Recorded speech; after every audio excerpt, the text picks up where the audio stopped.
નમસ્કાર દર્શક મિત્રો, નેક્સસ ન્યૂઝમાં આપનું સ્વાગત છે। તાજેતરમાં આરએસએસના પ્રમુખ મોહન ભાગવતજીએ જે જેનજીને લઈને જે નિવેદન આપવામાં આવ્યું હતું તે નિવેદનને લઈને કોંગ્રેસના કરસનદાસ બાપુ ભાદરકા લાલગુમ થઈ ગયા છે અને તેમણે જણાવ્યું કે સંઘના વડા મોહન ભાગવતજીનું જેનજી માટેનું નિવેદન એટલે અગ્નિ સંસ્કારમાં ચિતાએ પડેલી લાશની દવા। મોદી સાહેબ અને ભારતીય જનતા પાર્ટી સરકાર પ્રત્યે દેશમાં જે નફરત ઊભી થઈ છે એ રોકવા માટે મિથ્યા પ્રયાસ, રાષ્ટ્રપ્રેમ, લોકશાહીના ભોગે મોદી સાહેબ અને ભારતીય જનતા પાર્ટી સરકારને બચાવવા માટેનું મિથ્યા કવર, ફાયરિંગ, જેનજીને તદ્દન ખોટું બટરિંગ। જેનજી જ્યારે લાકડીઓ ખાતા હતા, અશ્રુવાયુ સહન કરતા હતા, ભૂખ સહન કરતા હતા, મોતને પ્યારું કરતા હતા, ત્યારે મોહનજી તમે કેમ ચૂપ રહ્યા? તેમણે જણાવ્યું કે હવે ભાગવતજી તમે લાખો નિવેદન આપો તો પણ કશું ભેગું નહીં થાય, બહુ જ મોડું થઈ ગયું છે। તો આવો દર્શક મિત્રો, આ અંગે તેમણે વધુમાં શું કીધું તે આપણે સાંભળીએ।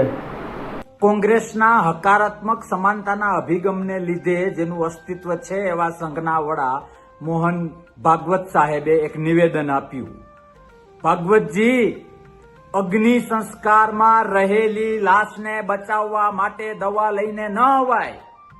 જેનજીઓના મૃત્યુ થયા, ગોળીઓ ખાધી, ટીયર ગેસ સહન કર્યા, લાકડીઓ સહન કરી, ભૂખ સહન કરી, એ પણ તમારા મોદી સાહેબ અને ભાજપ સરકારના પ્રતાપે, એની નીટની નીતિ અને કૌભાંડોને કારણે।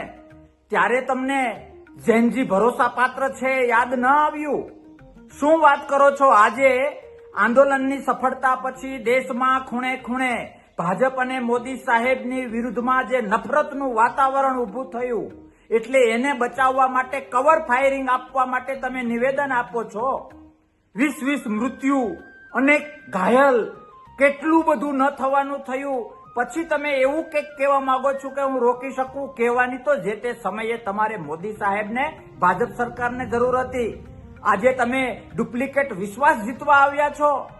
અમને પણ ખબર છે, જ્યારે હોસ્ટેલમાં રહેતા ત્યારે એક ગ્રુપ બીજા ગ્રુપને મારી આવે અથવા એક ભાઈ બીજા ભાઈને મારી આવે, એટલે જેણે માર ખાધો હોય એની પાસે આ ગ્રુપનો અથવા બીજો ભાઈ જઈને સારી સારી વાતો કરે અને સમાધાન કરે અને એવા ટ્રાય કરે કે જે માર ખાધો એ ભૂલી જાય।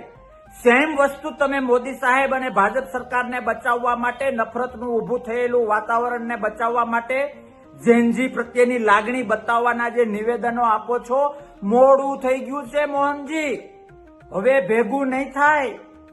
રાષ્ટ્રમાં ખૂણે ખૂણે જે આવતીકાલનું ભારત એવા જેનજી પ્રત્યે જે ન કરવાના ધંધા મોદી સાહેબ અને ભાજપ સરકારે કર્યા છે, હવે એને બચાવવા માટે તમે લાખ નિવેદન આપો, લાખ મલમપટ્ટી કરો, ભેગું નહીં થાય।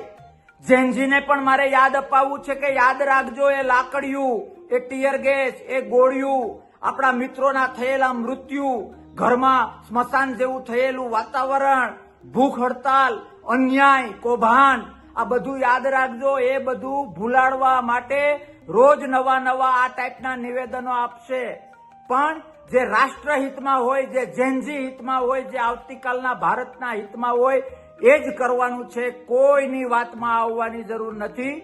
ભાગવતજી કોઈ નિવેદન આપે, કાલ સવારે બીજો કોઈ નિવેદન આપશે, એ બધું જ જે નફરતનું વાતાવરણ છે, જે સત્યની લડાઈ છે, એને ઢીલી કરવા માટેના માય કાંગલા પ્રયત્ન છે, એને સફળ થવા નથી દેવા। ભાગવતજી, તમે ખૂબ હોશિયાર છો। તમારા લેવલે બધું જ પતી ગયા પછી આ ટાઈપના નિવેદન આપવા એ દેશને, લોકશાહીને કે ખોટી દિશા આપવા માટે તમારો ભાજપ પ્રેમ, તમારો મોદી સાહેબ તરફનો પ્રેમ તમારી પાસે આ કરાવડાવે છે, એ તમારી જેવી પર્સનાલિટીને નથી શોભતું। હવે ગમે એટલું કરશો, ભેગું નહીં થાય। તો દર્શક મિત્રો, આ હતા કોંગ્રેસના બટક બોલા નેતા કરસનદાસ બાપુ ભાદરકા। તેમણે મોહન ભાગવતજી દ્વારા જે નિવેદન જેનજીને લઈને આપવામાં આવ્યું હતું તેને લઈને તેમણે પોતાનો રોષ અને પોતાનો મત વ્યક્ત કર્યો હતો। દર્શક મિત્રો, આ અંગે આપનું શું મંતવ્ય છે તમે કોમેન્ટ બોક્સમાં જરૂરથી લખીને જણાવશો। દર્શક મિત્રો, આવા સમાચાર જોવા માટે આપ અમારી ચેનલ લાઇક કરો, શેર કરો, સબસ્ક્રાઇબ કરો। અને જો તમે દર્શક મિત્રો આ અહેવાલને ફેસબુક પેજ પર જોઈ રહ્યા છો તો તમે અમારા ફેસબુક પેજને ફોલો કરો, ઇન્સ્ટાગ્રામ પર જોઈ રહ્યા છો તો તમે અમારા ઇન્સ્ટાગ્રામ પેજને ફોલો કરો।